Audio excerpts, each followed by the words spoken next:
2.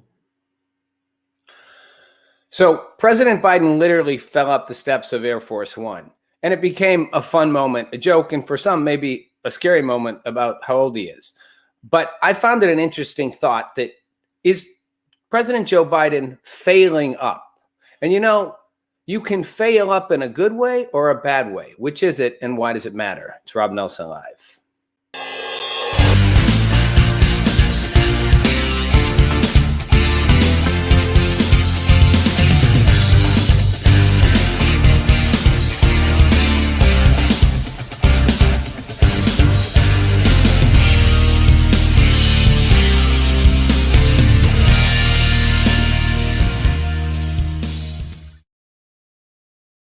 Welcome to Rob Nelson Live. Happy Monday. Streaming at you from my studio in Northern Florida to you wherever you are, whatever social platform you happen to be watching on. As always, we love your interaction, your feedback. The whole point of this is to create a super hyper interactive show. I rant and rave, but then you guys comment, critique, throw in your opinions, sometimes argue and discuss with each other, and producer Crafty puts it all on screen. So let's get right into it. So yeah, I started the tease out saying, you all probably remember Joe Biden tripping up the steps of Air Force One. And it was both kind of funny and sad, right? I mean, again, look, president's fall, most famous fall ever was, back in the day before some of you were even born, President Gerald Ford stumbled. And it was caught on camera. And it really raised questions of whether President Ford was fit physically to office. Back in those days, presidents were considered old when they were in their 60s.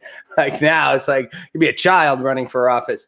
But the irony was that Gerald Ford, it got labeled that he was clumsy, and they kind of literally carried a narrative over on all kinds of things. Ford, was the guy who took over after Nixon resigned, and the irony was that Gerald Ford was like a college, all-American athlete, football player, right? Like he's super athletic, but he stumbled. And you all remember when President Trump stumbled going down the walkway at West Point. That was literally like a week straight of media coverage, questions about the president's health, and so on and so forth. Biden stumbled, didn't have quite the same reaction in the press. We know why. The all-loving left of center mainstream press, and the right of center Fox News press. Really, it's other than the alt-right media, like Fox News is like the only kind of right of center news outlet. No, that's not true. But I mean, the others are really right of center. You start getting into Breitbart, Newsmax, that kind of stuff. But his fall up the steps, raised two questions for people. One was, reminding people he's old. He looks kind of frail as he's jumping up the steps, and then he stumbles like 3 times. And it also led some people to have some fun. Snoop Dogg put up a great TikTok of Biden after he falls up the steps, and I'm going to show it to you guys.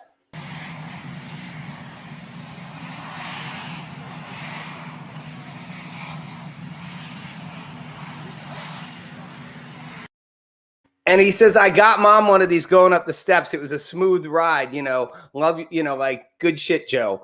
And, again, funny, right? But we're aware that Joe Biden's old, and that's okay, But if you do remember the amount of coverage Trump got for stumbling going down the walkway at West Point. I mean, I'm not making it up. It was literally depicted as if it was was his health okay? Was the president okay?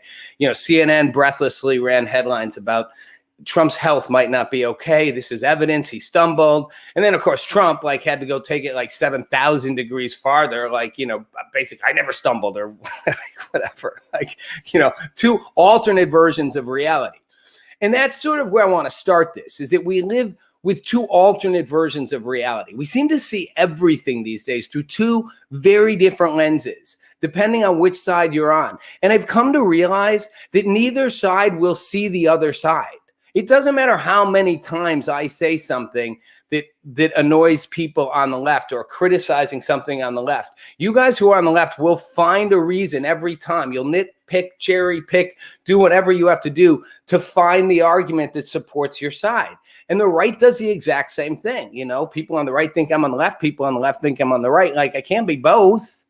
And to me, it's sort of, we're in a time where we are so determined, so conditioned to see only what we want, only in our narrative, that we truly do look at the world and even singular events through that lens. To use the simple, dumb example of the stumbling up the steps, you know, most people said it's not a big deal. So he stumbled up the steps. And I'd say, you're right.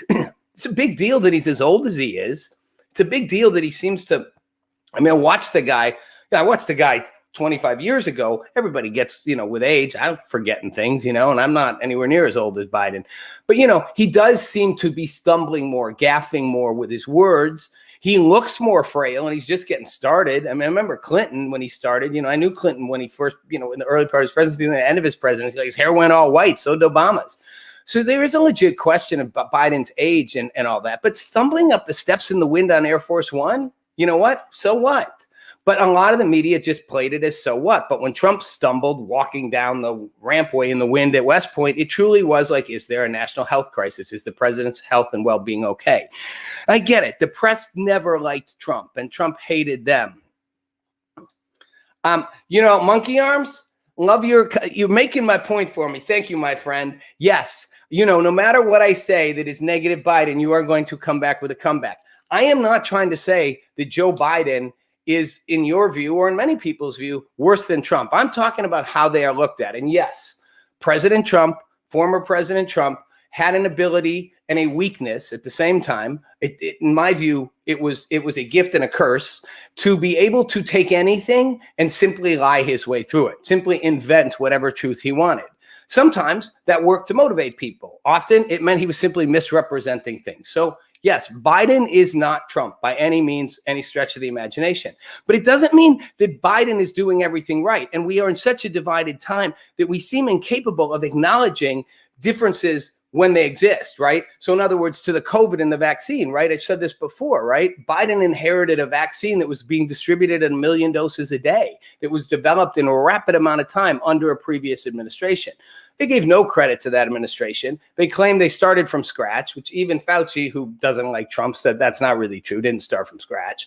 And their goal of 100 million vaccines in 90 days was like easy, given they were already doing 1 million. Biden will get credit for the vaccine rollout, as he should. Trump developed the vaccine, won't get credit for it by anyone on the left. That's the problem. We're going to see the world in two different ways instead of just seeing it from one vantage point. Trump and his team developed a vaccine, started a rollout. Biden built on that, did a better job at doing a more effective rollout.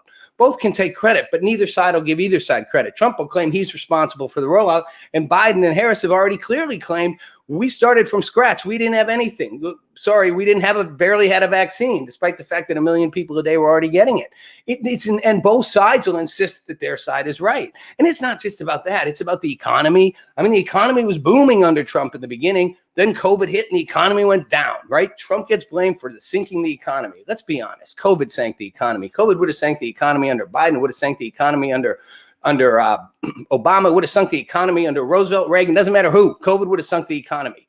Yet it's going to fall on Trump's shoulders that the economy fell. You're the leader. You take it. The buck stops at your desk. No question about it, you know. But at the same time, you know, Joe Biden's side is going to keep claiming that every problem they have is because of Trump.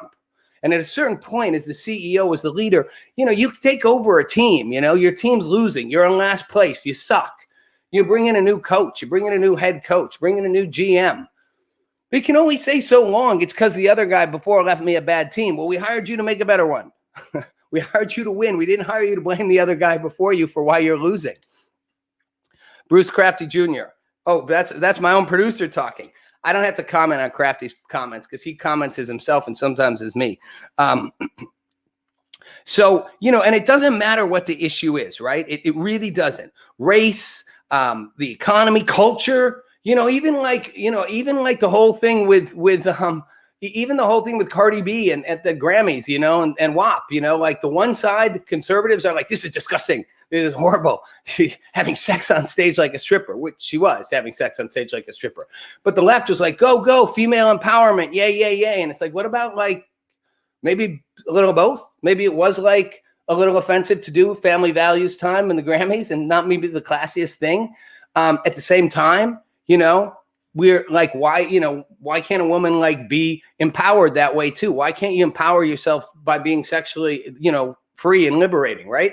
But no, each side sees it in their own camp. So, and again, as I said, the media had a particular hatred for Trump. Trump had a particular hatred for the media. The left, grew an extraordinary hatred for Trump, and the right dug in with an extraordinary love for Trump. Again, two sides divided, two lenses through which we see the whole world. Higher oil prices, monkey arms, are not saving the oil industry. And, you know, a whole lot of people, again, one half of this country is going, our gas prices are going up, our food prices are going up, our taxes are about to go up, our border is being surged, you know, we're still in degrees of lockdown, we're pissed. And the other side will say, look, higher gas prices, good for the oil industry. And by the way, higher gas prices may be good for the oil industry, and maybe you're saying that sort of tongue-in-cheek, monkey arms. But the reality is, you know, things, you know, the price is moving up and all that's pissing a lot of people off. And again, it's okay to say, well, we're going to do that. That's what we want to do. My issue isn't whether it's the right move, the wrong move. It's that neither side can acknowledge the other side could possibly make a right move. We're in such lockdown that whatever one side does, the other side's going to oppose automatically. Doesn't matter. Could, you know, and that's not brand new, by the way. In the 90s, when I was, you know, at the end of when I was finishing law school and worked in the Clinton administration, yeah, they had the same problem. Social Security reform came up on the desk of Clinton, and, you know, off the record, you know, David Gergen, Clinton's, you know, one of his top advisors, said to me, we put a trial balloon up on Social Security reform. We're not going to touch it, you know, because Republicans are on board. They kind of initiated. We're not going to take anything the Republicans like. It's not a new thing, partisanship. It's just hit a whole new level where we're all locked into this crazy, my side, my facts are the only ones that matter. Let me move on to where I think this shows up in a particularly powerful and important way around the issue of the border. And I talked about the border last week, and the border crisis just keeps growing. The head of the Border Patrol, you know, basically came out and said, these people just keep coming. It's not stopping. We're up to like 15,000 kids being held in different degrees, 5,000 in custody, 10,000 they're trying to get out. And we've got a flood of kids coming over the border. We got a flood of people in general coming over the border, although the Biden administration keeps saying the border's closed, we're sending everybody back, but not kids. And once again, it's not our fault, it's Trump's fault. Well, two things. One, everything can't be Trump's fault, by the way. But here's the thing.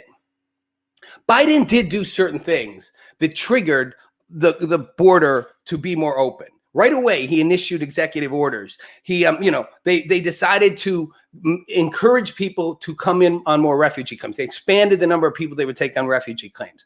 They ended, you know, they eased restrictions on minors, and they basically, you know, kind of, they weren't telegraphing anything. They ended the Remain in Mexico program, which Trump had put in place, keeping people in Mexico, saying you don't have to stay in Mexico and wait for your claim to be educated. So those, of course, were reasons people were going to come over the border.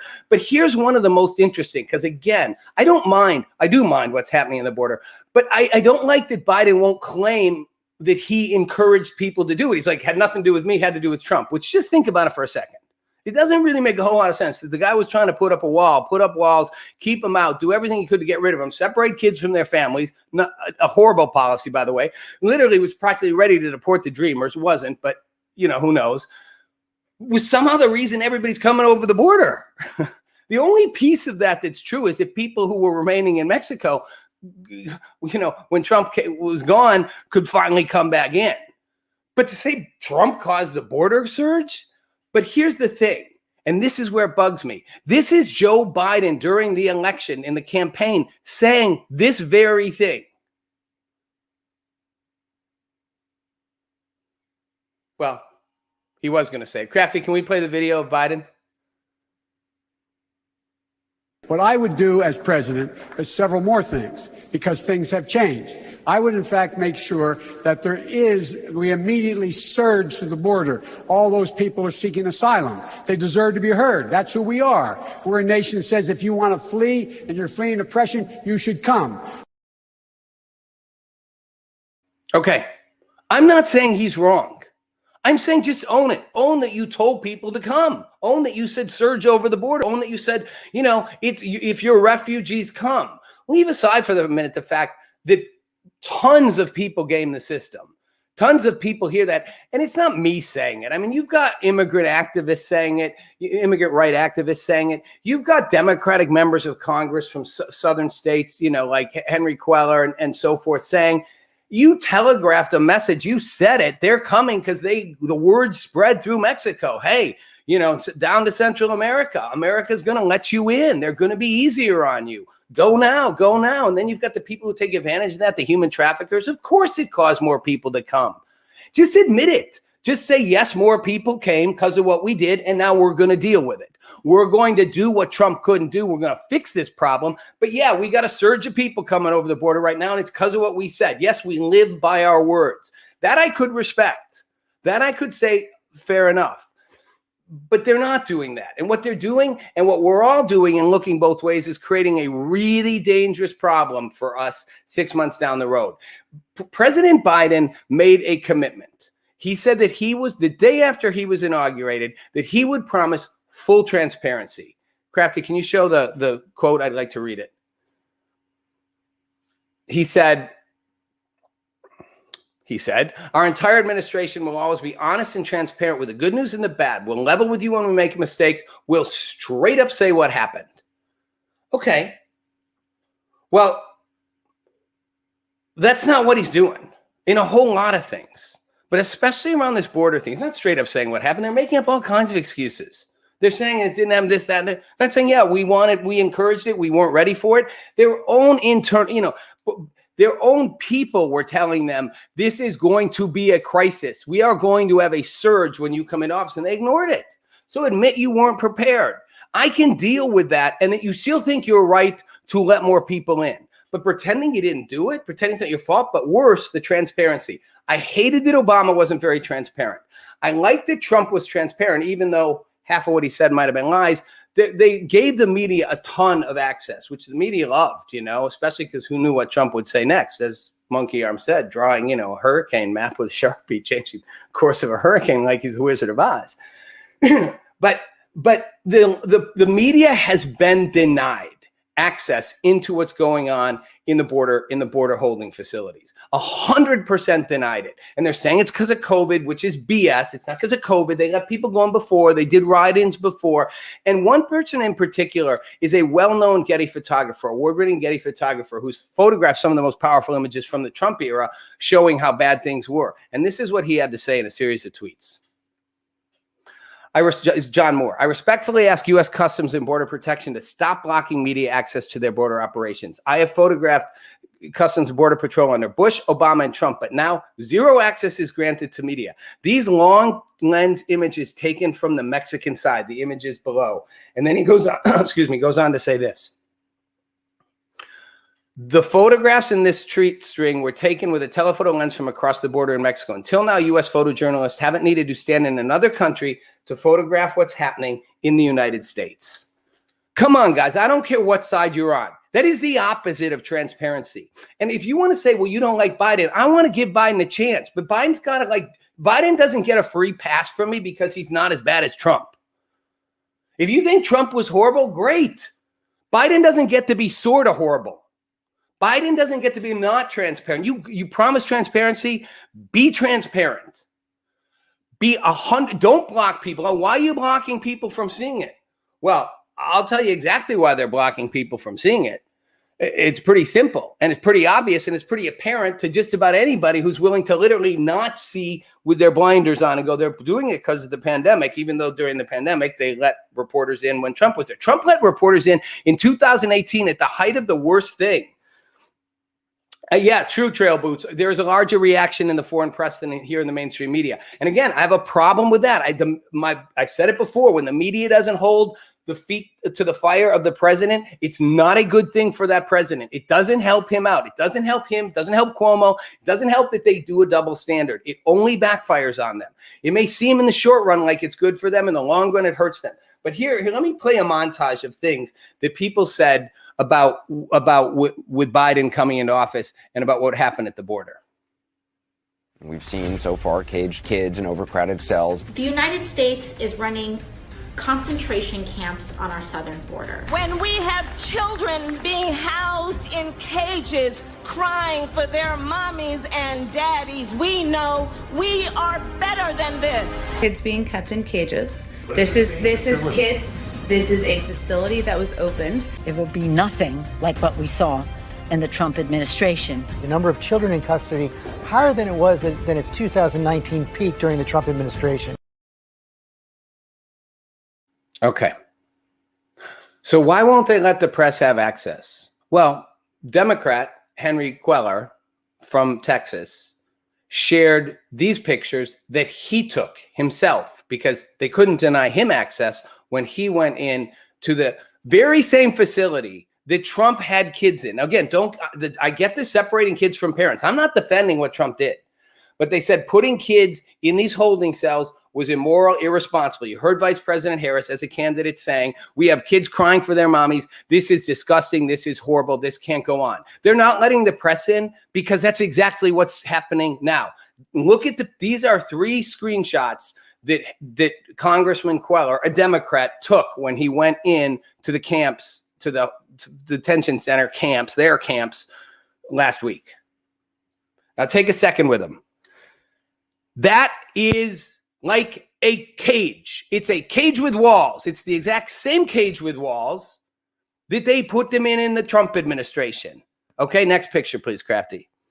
Look at those kids. That is how those kids are living, cramped up in there. They're forced to take turns sleeping. They're forced to go days without showers. They can't go outside and get any sunlight. They literally can't leave for days at a time. They get no light. They can't call their parents. Let's see the last one. They take turns sleeping on top of each other. Those are kids in cages, guys. Stop pretending it's something different. Biden may be, thanks, Crafty, Biden may be more empathetic than Trump. I mean, good God, a rock is more empathetic than Trump. Every dog on the planet is more empathetic than Trump. I'm not saying dogs are empathetic. I'm just saying, I'm saying like Trump had no empathy and Biden may be more empathetic. I agree with you, Trail Boots. We do need a new party called the Pragmatic Party. And I'm going to kind of get to that at the end of this in a couple minutes. They're being kept in the exact same conditions, only worse because they have so many more. And they can't do it. They don't know what to do with them. I'm not saying it's Biden's fault. I'm not saying it's Biden's fault. Biden encouraged it, but Biden wanted to encourage it because they think we should let more people in the country. Then stand by what you said. That's fine. But don't pretend they're not there. They're not overcrowded in mass and you don't know what to do with it. Don't stop refusing to call it a crisis. Don't have your press secretary say, we want to give you press access. We're working toward that. Open the friggin' doors and let them have it. But they don't want to let them see that. Monkey arms. If you're going to talk like that to another member of the show, I'm going to ban you. Just FYI. So I don't know what's happened, but I'm going to just keep going on it. Crafty, do those in text for people. Thanks. So if you're gonna, if you're gonna, lost my train of thought, guys. Sorry. I don't know what just happened, but I don't know if someone insulted somebody, but try to keep it civil, you guys. Okay, keep it civil and don't call each other names. Thank you. You can call me names. I'm the only person you can call names. Call me whatever you want. I mean that. So thanks, Rob. Again, it's happening. It's happening. They're overcrowded, twice as overcrowded, 3 times as overcrowded. They're the exact same horrible conditions that they called kids in cages. They're now calling them kids in jail-like structures. They're kids tented in, walled in cages. So admit it. Let the press in. Say this is unacceptable. We are trying to fix it because our mission was to let more kids in, and we are sticking by that mission. You can see it. We're not afraid to show you it, and we're going to make it better. Don't say we're working to let you in. We'll try to figure it out. Meanwhile, you're doing a total blackout on the press while you're saying it's totally not the same thing when it's exactly the same thing, and it's worse. Your motives may be better. That's fine. And I'll give you the benefit of the doubt that you might be trying to do a more humane thing, but you've created a more inhumane situation, and that is not better. And not owning it, not being honest about it, serves no purpose. But here's one purpose it inadvertently serves. You may be making your base happy. You may be making the more progressive wing of the party, on the Democratic Party, happy hearing you say those things. You're losing all credibility with the center. You call them concentration camps, AOC. Step up and say, right now, President Biden's got people in those same exact concentration-like camps in the same horrible conditions, and it's not okay. I want more people coming in this country. It's not okay. Be that leader, AOC. But what we're creating by not calling it what it is a situation where the vast 80% middle of this country They do see what really goes on. They don't listen to our extreme craziness. And they're looking and they're going, you know what? They're going, just think about it this way. You've created a crisis. You've created a surge. You've got people coming in. Now you're putting people in hotels. You know, you've got 20% they estimate maybe carrying COVID and they're not able to track them. What do you think that does for anti-immigration sentiment? You want to make the people who are already hesitant, concerned, possibly racist, possibly anti-Latino, you want to make them more crazy about their bias? Or do you want to make them more welcoming? Do you want to make them want to let more people come in this country? Do you want to make them learn to understand the dreamers the way I grew to understand them by being part of an inner city LA high school? Do you want to have them understand what hardworking immigrants do, who even those who come here illegally? Do you want to have them understand and accept that we need a pathway to citizenship for the 11 to 20 million people living here right now who are still called illegal? Well, you're not going to give them that by having the border flooded, lying about it, covering it up, not letting the press see it, letting all kinds of people in because you can't control it, and then refusing to say you had anything to do with it. All you're doing is making people more convinced they're right to be xenophobic, to be resistant, to be anti-illegal immigrant. How does that serve a progressive agenda? It backfires on it. Meanwhile, you're pissing off all kinds of hardworking Americans. They're like, wait a minute. You're putting them up in hotels. I can't pay my rent. It's just absurd. And I'm saying it because at heart, guys, at core, I know a lot of you think I'm on the right, and I keep saying it. I have certain very conservative views, but I'm a progressive. I'm a populist. I want that trail boots, I said, the pragmatist party that goes, let's solve problems. Let's get both sides together, find the best in both, the solutions that make the most sense. Let's get past our partisan differences. Let's put our ideologies away for a minute and actually fix things. But the first step of that is not just transparency, which I appreciated that Joe Biden said he wanted, but is actually a willingness to follow through on that and to be accountable for your mistakes, to be accountable for what you're trying to do and not doing. You know, I said in the beginning, there's two ways to fail up. Fail up may, to most of us, be the person who just keeps kind of failing and keeps getting, the next step, which kind of was Joe Biden, right? I'm not saying he failed. The guy's super successful, right? As U.S. senator, then a vice president, but he kept sort of stumbling his way to the next thing, kind of stumbled his way up. He and Kamala Harris, like nobody thought they were going to win. Kamala Harris barely got a dent in the primaries, but they sort of made it in. Okay, good. That's one way to fail up. The employee who never takes any risk, never does anything, never steps out, right? That's Captain Obvious, that side. Joe Biden, we're going to be out there by 4th of July. We're going to have small barbecues. Which part are you not realizing? The Democratic Governor Mario Cuomo just held a press conference, which, by the way, the press was not allowed to ask questions in which he announced 12,000 people going to be able to go watch Mets games and Yankee games starting next month.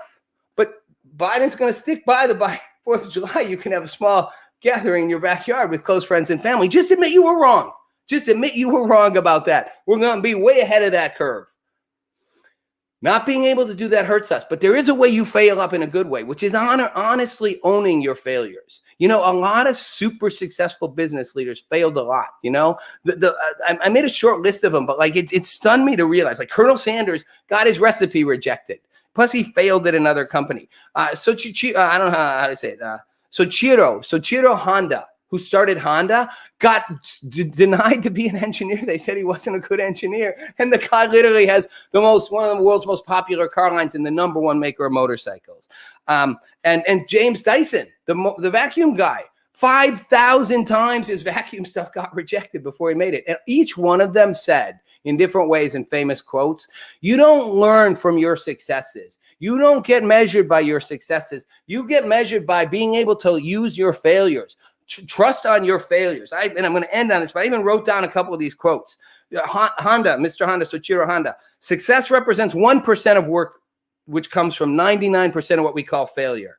And James Dyson's, enjoy failure, learn from it. You can never learn from success. So I'd like to see our politicians, and by the way, those of you who hate Trump, I'm right there with you. If there was one person on the planet who literally could not accept failure ever, under any circumstance, it was Donald Trump. And look what happened, right? It didn't work out well for him in the end. Had he been able to accept failure, own failure, he'd probably still be president. He blew his shot so many times because of that. But Joe Biden doesn't win anything, and you don't win anything by not seeing Joe Biden's failures and shortcomings and them not owning them and being honest and transparent about them and going, and we can do better. That's what will get us progress. That's what will get you reelected. And ultimately, that's what will make the American people trust you. I'm Rob Nelson. Thanks for watching.